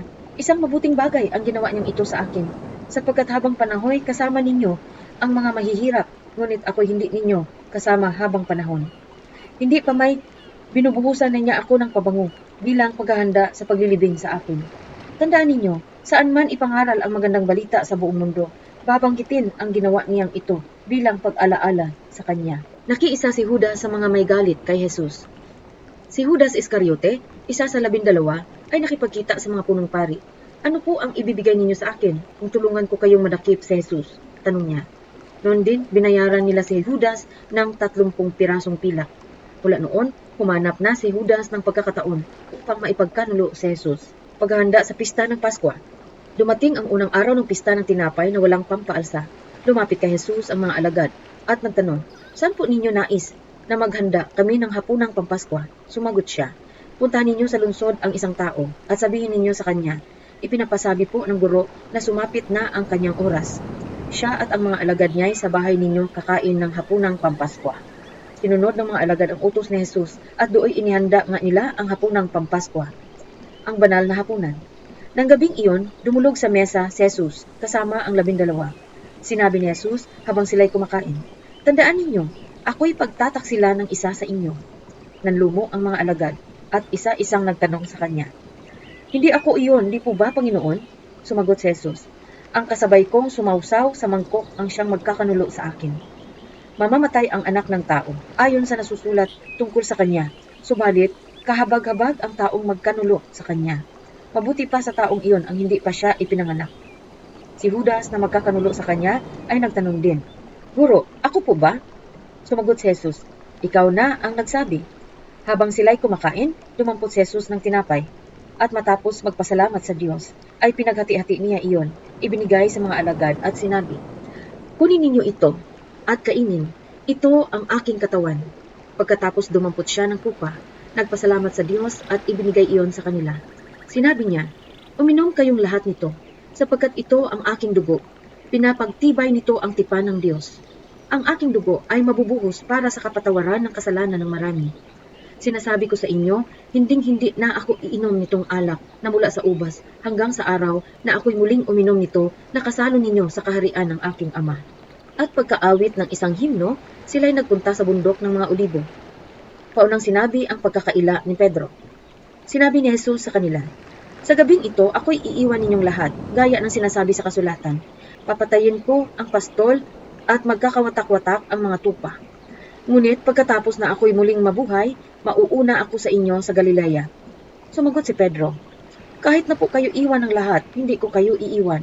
Sumagot si Jesus, "Tandaan mo, sa gabi ring ito, bago tumilaok ang manok, 3 beses mo akong ikakaila." Ngunit matigas na sinabi ni Pedro, "Kahit na ako'y patayin kasama ninyo, hindi ko kayo ikakaila." Ganoon din ang sinabi ng lahat ng alagad. Nanalangin si Jesus sa Getsemani. Isinama ni Jesus ang kanyang mga alagad sa isang lugar na tinawag na Getsemani. Sinabi niya sa kanila, "Dito muna kayo't mananalangin ako sa dako roon." Ngunit isinama niya sina Pedro at ang 2 anak ni Zebedeo. Nagsimulang mabagabag at maghirap ang kanyang kalooban. Kaya't sinabi niya sa kanila, "Ako'y puno ng hapis na halos ikamatay ko. Maghintay kayo rito at samahan ninyo ako sa pagpupuyat." Lumayo siya ng kaunti, nagpatira pa siya at nanalangin, "Ama ko, kung maaari ko, Ilayo ninyo sa akin ang kupang ito ng paghihirap. Ngunit hindi po ang kalooban ko, kundi ang kalooban ninyo ang mangyari. Nagbalik siya at dinatnan niyang natutulog ang 3 alagad. Sinabi niya kay Pedro, "Talaga bang hindi kayo makapagpuyat na kasama ko kahit 1 oras man lamang? Magbantay kayo at manalangin upang huwag kayong madaig ng tukso. Ang espiritu'y nakahanda ngunit ang laman ay mahina." Huli siyang lumayo at nanalangin, "Ama ko, kung hindi po maaaring maialis ang kupang ito, malibang inumin ko, mangyari nawa ang inyong kalooban." Huli siyang nagbalik at nakita na naman niyang natutulog sila, sapagkat sila'y antok na antok. Iniwan niyang muli ang 3 alagad at siya'y nanalangin, at iyon din ang kanyang sinabi. Nagbalik na naman siya sa mga alagad at sinabi sa kanila, "Natutulog pa ba kayo at nagpapahinga? Dumating na ang oras na ang anak ng tao ay ipagkakanulo sa mga makasalanan. Bumangon kayo at tayo na. Narito na ang magtataksil sa akin." Ang pagdakip kay Jesus. Nagsasalita pa si Jesus nang dumating si Judas, na kabilang sa 12. May kasama siyang maraming tao na may dalang mga tabak at pamalo. Isinugo sila ng mga punong pari at mga pinuno ng bayan. Bago pa sila dumating doon, sinabi na ng taksil sa kanyang mga kasama, "Kung sinong hahalikan ko, siya ang dakpin ninyo." Nilapitan niya agad si Jesus at binati, "Magandang gabi po, Guro." Saka hinalikan. Sinabi sa kanya ni Jesus, "Kaibigan, gawin mo na ang sadya mo." At siya'y nilapitan nila at dinakip. Bumunot ng tabak ang isa sa mga kasama ni Jesus at tinaga ang utusan ng pinakapunong pari at natagpas ang tainga niyon. Sinabi sa kanya ni Jesus, "Ibalik mo ang iyong tabak sa lalagyan. Ang nabubuhay sa tabak ay sa tabak mamamatay. Hindi mo ba alam na kung hihingi ako ng tulong sa aking ama, ay papadalhan agad niya ako ng 12 batalyon ng mga anghel? Ngunit paanong matutupad ang kasulatan na nagsasabing ito'y dapat mangyari?" Binalingan niya ang mga tao at sinabi, "Ako ba'y tulisan at naparito kayong may mga tabak at pamalo upang ako'y dakpin? Araw-araw nakaupo akong nagtuturo sa templo, ngunit hindi ninyo ako dinakip." Ngunit nangyari ang lahat ng ito upang matupad ang sinulat ng mga propeta. Tumakas ang mga alagad at iniwan siyang mag-isa. Si Jesus sa harap ng Sanhedrin. Dinala si Jesus ng mga dumakip sa kanya sa bahay ni Caifás, ang pinakapunong pari. Doon nagkakatipon ang mga tagapagturo ng pautusan at ang mga pinuno ng bayan. Sumunod si Pedro, ngunit hindi gaanong lumalapit. Pagdating sa tahanan ng pinakapunong pari, pumasok siya sa bakuran at naupo sa patio kasama ng mga bantay. Nais niyang makita kung ano ang mangyayari. Samantala, ang mga punong pari at ang buong Sanhedrin ay naghahanap ng sasaksi laban kay Jesus upang ito'y maipapatay. Kahit na maraming humarap at sumaksi ng kasinungalingan tungkol sa kanya, wala silang matagpuang makakapagpatutuong si Jesus ay dapat mamamatay. Sa wakas, may 2 humarap at nagsabi, "Sinabi ng taong ito na kaya daw niyang gibain ang templo ng Diyos at muli itong itayo sa loob ng 3 araw. Tumayo ang pinakapunong pari at sinabi kay Jesus, "Wala ka bang isasagot sa paratang na ito laban sa iyo?" Ngunit hindi umimik si Jesus. Kaya sinabi sa kanya ng pinakapunong pari, "Iniutos ko sa iyo sa ngalan ng Diyos na buhay, sabihin mo sa amin kung ikaw nga ang Kristo, ang anak ng Diyos." Sumagot si Jesus, "Kayo na ang nagsabi, at sinasabi ko pa sa inyo, di na magtatagal at makikita ninyo ang anak ng tao na nakaupo sa kanan ng makapangyarihang Diyos at dumarating na nasa alapaap." Pagkarinig nito, pinunit ng pinakapunong pari ang kanyang damit at sinabi, "Nilapastangan niya ang Diyos. Hindi na natin kailangan ng mga saksi. Narinig ninyo ngayon ang kanyang paglapastangan sa Diyos. Ano ang pasya ninyo?" Sumagot sila, "Dapat siyang mamatay." Dinuraan nila si Jesus sa mukha at pinagsusuntok. Pinagsasampal naman siya ng iba at kinutya, "Huy, Kristo, hulaan mo nga kung sino ang sumampal sa iyo." Ikinaila ni Pedro si Jesus. Samantala, si Pedro ay nakaupo noon sa patio. Nilapitan siya ng isang utosang babae at sinabi sa kanya, "Kasamahan ka rin ni Jesus na taga Galilea, hindi ba?" Ngunit nagkaila si Pedro sa harap ng lahat. "Wala akong nalalaman sa sinasabi mo," sagot niya. Pumunta siya sa may pintuan at nakita siya ng isa pang utosang babae. Sinabi nito sa mga naroon, "Ang taong ito'y kasamahan ni Jesus na taga Nazaret." Muling nagkaila si Pedro. "Isinumpa ko, hindi ko kakilala ang taong iyon." Makalipas ang ilang sandali, lumapit kay Pedro ang mga naroon. Sabi nila, "Isa ka nga sa mga tauhan niya. Halatang halata ka sa punto ng iyong pagsasalita." Sumagot si Pedro, "Mamamatay man ako, talagang hindi ko nakikilala ang taong iyan." Pagkasabi nito, tumilaok ang manok. Naalala ni Pedro ang sinabi ni Jesus, "Bago tumilaok ang manok, 3 beses mo akong ikakaila." Lumabas siya at tumangis ng buong kapaitan. Dinala si Jesus kay Pilato. Ika-27 kabanata. Kinaumagahan, nagpulong ang mga punong pari at mga pinuno ng bayan kung paano nilang maipapatay si Jesus. Kaya siya'y iginapos nila at dinala kay Pilato na siyang gobernador doon. Ang pagkamatay ni Judas. Nang makita ni Judas na si Jesus ay nahatulang mamatay, nagsisi siya at isinauli sa mga punong pari at mga pinuno ng bayan ang 30 pirasong pila. Sinabi niya, "Nagkasala ako. Ipinagkanulo ko ang dugo ng taong wala ni anumang bahid ng kasalanan. Ano ang pakialam namin sa iyo? Bahala ka sa buhay mo," sagot nila. Inihagis ni Judas sa loob ng templo ang 30 pirasong pilak at pagkaalis doon, siya'y nagbigti. Pinulot ng mga punong pari ang mga pirasong pilak. Sinabi nila, labag sa kautusan na ilagay ang salaping ito sa kabangyaman ng templo, sapagkat bayad ito sa buhay ng isang tao. Nagkaisa sila na ang salaping iyon ay ibili ng bukid ng isang magpapalayok upang gawing libingan ng mga dayuhan. Mula noon hanggang sa panahong ito, ang bukid na iyon ay tinawag na bukid ng dugo. Sa gayon natupad ang sinabi ni Propeta Jeremias. Kinuha nila ang 30 pirasong pilak, ang halagang katumbas niya ayon sa mga Israelita, at ginamit ito upang bilhin ang bukid ng isang magpapalayok ayon sa iniutos sa akin ng Panginoon. Si Jesus sa harap ni Pilato. Iniharap si Jesus sa gobernador at siya'y tinanong nito, "Ikaw nga ba ang hari ng mga Hudyo?" Sumagot si Jesus, "Ikaw na ang may sabi." Ngunit nang paratangan siya ng may punong pari at ng mga pinuno ng bayan, hindi siya uminig. Kaya't sinabi sa kanya ni Pilato, "Hindi mo ba narinig ang paratang nila laban sa iyo?" Ngunit hindi pa rin siya uminig, kaya't labis na nagtaka ang gobernador. Hinatulang mamatay si Jesus. Nakaugalian na ng gobernador na tuwing Paskwa ay magpalaya ng isang bilanggo na hinihiling ng taong bayan. Si Jesus Barrabas ay isang kilalang bilanggo noon. Nang magkatipon ang mga tao ay tinanong sila ni Pilato, "Sino ang ibig ninyong palayain ko? Si Jesus Barrabas o si Jesus na tinatawag na Kristo?" Alam ni Pilato na nainggit lamang sila kaya nila isinakdal si Jesus.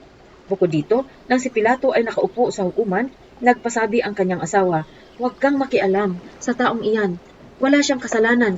Ngayon ay pinapahirapan ako ng aking panaginip tungkol sa kanya." Ang mga tao na may sinulsulan ng mga punong pari at ng mga pinuno ng bayan na hilingin kay Pilato na si Barrabas ang palayain at si Jesus ay ipapatay. Huli silang tinanong ng gobernador, "Sino sa dalawa ang nais ninyong palayain ko? Si Barrabas?" "Si Barrabas," sigaw ng tao. Sinabi sa kanila ni Pilato, "Kung gayon, ano ang gagawin ko kay Jesus na tinatawag na Kristo?" At sumagot ang lahat, "Ipako siya sa krus." "Bakit? Ano ang nagawa niyang masama?" tanong ni Pilato. Ngunit lalo pang lumakas ang kanilang sigawan, "Ipako siya sa krus." Nang makita ni Pilato na wala siyang magagawa at malamang pa'y magkagulo, nagpakuha siya ng tubig at naghugas ng kamay sa harap ng mga tao. "Wala akong pananagutan sa dugo ng taong ito. Ito'y pananagutan ninyo," sabi niya. Sumagot naman ang mga tao, "Pananagutan namin at ng aming mga anak ang dugo niya." Pinalaya nga ni Pilato si Barrabas at ipinaghagupit naman si Jesus. Pagkatapos, ibinigay siya sa kanila upang ipako sa krus. Hinamak ng mga kawal si Jesus. Si Jesus ay dinala ng mga kawal ng gobernador sa palasyo ng gobernador at nagkatipon ang buong batalyon sa paligid niya. Siya hinubaran nila at sinuotan ng isang balabal na matingkad na pula. Kumuha sila ng sangang matinik, ginawa itong korona at ipinutong sa kanya. Pagkatapos pinahawak sa kanyang kanang kamay ang isang tangkay ng tambo. Siya'y ininsulto nila, niluhod-luhuran at kinutya ng ganito, "Mabuhay ang hari ng mga Hudyo." Siya'y pinagduduraan pa nila. Kinuha nila ang tambo at ito'y inihampas sa kanyang ulo. Matapos kutyain, hinubad nila ang balabal at muling sinuotan ng sarili niyang damit. Pagkatapos, inilabas siya upang ipako sa krus. Ipinako sa krus si Jesus. Paglabas ng lungsod, nakita ng mga sundalo si Simon na taga-Sirene. Pilit nilang ipinapasan sa kanya ang krus ni Jesus. Dumating sila sa lugar na tinatawag na Golgota, na ang kahulugan ay puok ng bungo. Binigyan nila si Jesus ng alak na hinaluan ng apdo. Ngunit nang matikman niya iyon, ay hindi niya ininom. Nang maipako na siya sa krus, pinaghati-hatian ng mga kawal ang kanyang mga damit sa pamamagitan ng palabunutan. At pagkatapos naupo sila upang siya'y bantayan. Isinulat nila sa kanyang ulunan ang paratang laban sa kanya. Ito ay si Jesus na hari ng mga Hudyo. At may dalawang magnanakaw na ipinako rin sa krus, isa sa gawing kanan at isa sa kaliwa. Ininsulto rin siya ng mga nagdaraan. Pailing-iling nilang sinasabi, "Di ba't ikaw ang gigiba ng templo at muling magtatayo nito sa loob ng 3 araw? Iligtas mo ngayon ang iyong sarili. Kung ikaw nga ang anak ng Diyos, bumaba ka sa krus." Pinutya naman siya ng mga punong pari, mga tagapagturo ng kautusan at mga pinuno ng bayan. Sinasabi nila, iniligtas niya ang iba, ngunit ang sarili ay hindi mailigtas. Di ba siya ang hari ng Israel? Bumaba lang siya ngayon sa krus ay maniniwala na kami sa kanya. Nananalig siya sa Diyos at sinasabi niyang siya ang anak ng Diyos. Tingnan natin kung ililigtas siya ng Diyos. Nilait din siya ng mga magnanakaw na ipinakong kasama niya. Ang pagkamatay ni Jesus. Mula sa tanghaliang tapat hanggang sa 3 ng hapon ay nagdilim sa buong lupain. Nang mag-aalas 3 na ng hapon, sumigaw si Jesus, "Eli, Eli, lima sabachthani," na ang ibig sabihin, Diyos ko, bakit mo ako pinabayaan?" Ito'y narinig ng ilan sa mga nakatayo roon, kaya sinabi nila, "Tinatawag niya si Elias." May isang tumakbo at kumuha ng espongha. Binasa ito ng maasim na alak. Inilagay sa dulo ng isang patpat at ipinasipsip kay Jesus. Sinabi naman ng iba, "Hintay muna, tingnan natin kung darating si Elias upang iligtas siya." Muling sumigaw si Jesus ng malakas at siya'y nalagutan ng hininga. Biglang nahati ang tabing ng templo mula sa itaas hanggang sa ibaba. Nayanig ang lupa at nabiyak ang mga bato. Nabuksan ang mga libingan at muling nabuhay ang maraming banal na namatay. Lumabas sila ng libingan at nang muling mabuhay si Jesus, sila'y pumasok sa banal na lungsod at dooy marami ang nakakita sa kanila. Nasindak ang opisyal at ang mga kawal na nagbabantay kay Jesus nang maramdaman nila ang lindol at masaksihan ang lahat ng nangyari. Sabi nila, tunay na siya'y anak ng Diyos. Naroon din ang maraming mga babaeng nakatanaw mula sa malayo. Mula pa sa Galilea, sila'y sumunod na naglilingkod kay Jesus. Kabilang sa kanila si Maria Magdalena, si Maria na ina ni Santiago at ni Jose, at ang asawa ni Zebedeo. Ang paglilibing kay Jesus. Pagsapit ng dilim, dumating si Jose, ang isang mayamang taga-Arimatea na tagasunod din ni Jesus. Hiningi niya kay Pilato ang bangkay ni Jesus, kaya't iniutos ni Pilato na ibigay ito kay Jose. Nang makuha na ang bangkay, binalutan niya ito ng malinis na telang lino. Inilagay niya ito sa kanyang bagong libingan na ipinauka niya sa bato. Pagkatapos, iginulong niya sa pintuan ng isang malaking batong panakip at saka umalis. Kasama sa paglilibing sina Maria Magdalena at ang isa pang Maria, nakaupo sila sa tapat ng libingan. Ang mga bantay sa libingan. Kinabukasan, pagkatapos ng araw ng paghahanda, sama-samang nagpunta kay Pilato ang mga punong pari at ang mga pariseyo. Sinabi nila, "Naalala po namin na sinabi ng mapagpanggap na iyon noong siya'y nabubuhay pa na siya'y muling mabubuhay pagkaraan ng 3 araw. Kaya pabantayan po sana ninyong mabuti ang libingan hanggang sa 3 araw. Baka pumunta doon ang kanyang mga alagad at kunin ang bangkay at pagkatapos ay ipamalitang siya'y muling nabuhay. Ang pandarayang ito ay magiging masahol pa kaysa una." Sinabi sa kanila ni Pilato, "Kumuha kayo ng mga kawal at pabantayan ninyong mabuti ang libingan." Kaya pumaroon nga sila at nilagyan ng tatak ang batong panakip sa libingan at pinabantayan ito sa mga kawal. Muling nabuhay si Jesus. Ika-28 kabanata. Makaraan ang araw ng pamamahinga sa pagbubukang liwayway ng unang araw ng Sanlinggo, lumakad si Maria Magdalena at ang isa pang Maria upang tingnan ang libingan ni Jesus. Biglang lumindol ng malakas. Bumaba mula sa langit ang isang anghel ng Panginoon. Iginulong ang batong nakatakip sa libingan at umupo sa ibabaw niyon. Ang kanyang mukha ay nakakasilaw na parang kidlat at puting-puti ang kanyang damit. Nanginig sa takot ang mga bantay nang makita ang anghel at sila'y nabuwal na parang mga patay. Ngunit sinabi ng anghel sa mga babae, "Huwag kayong matakot. Alam kong hinahanap ninyo si Jesus na ipinako sa krus. Wala na siya rito sapagkat siya'y muling nabuhay, gaya ng kanyang sinabi. Halik kayo, tingnan ninyo ang pinaglibingan sa kanya. Magmadali kayo at ibalita sa kanyang mga alagad na siya'y muling nabuhay. At papunta na siya sa Galilea. Makikita ninyo siya roon. Iyan ang balitang hatid ko sa inyo." At dali-dali nga silang umalis sa libingan na may magkahalong takot at galak at patakbong pumunta sa mga alagad upang ibalita ang mangyari. Ngunit sinalubong sila ni Jesus at sinabi, "Magalak kayo." Lumapit sila sa kanya, hinawakan ang kanyang mga paa at sinamba siya. Sinabi sa kanila ni Jesus, "Huwag kayong matakot. Magmadali kayo't sabihin sa mga kapatid ko na pumunta sila sa Galilea at makikita nila ako roon." Ang ulat ng mga bantay. Pagkaalis ng mga babae, pumunta sa lungsod ang ilan sa mga kawal na nagbabantay sa libingan at isinalaysay sa mga punong pari ang buong pangyayari. Nakipagpulong naman ang mga punong pari sa mga pinuno ng bayan at nagkasundo silang suhulan ng malaki ang mga kawal. At ang mga ito ay inutusan nilang ganito ang ipamalita. Habang natutulog kami kagabi, dumating ang mga alagad ni Jesus at ninakaw ang kanyang bangkay. Sinabi pa nila, "Huwag kayong mag-alala kung makarating man ito sa gobernador. Kami ang bahala." Tinanggap ng mga bantay ang suhol at ganun nga ang kanilang ginawa. Kaya magpahanggang ngayon, ito pa rin ang balitang ipinagsasabi sa mga Hudyo. Isunugo ni Jesus ang kanyang mga alagad. Pumunta ang 11 alagad sa Galilea, sa bundok na sinabi sa kanila ni Jesus. Nang makita nila si Jesus, siya'y sinamba nila, subalit may ilan sa kanilang nag-aalinlangan. Lumapit si Jesus at sinabi sa kanila, "Ibinigay na sa akin ang lahat ng kapangyarihan sa langit at lupa. Kaya't habang kayo'y humahayo, gawin ninyong alagad ko ang mga tao sa lahat ng bansa. Bautismuhan ninyo sila sa pangalan ng Ama at ng Anak at ng Espiritu Santo. Turuan ninyo silang sumunod sa lahat ng iniutos ko sa inyo. Tandaan ninyo, ako'y laging kasama ninyo hanggang sa katapusan ng panahon."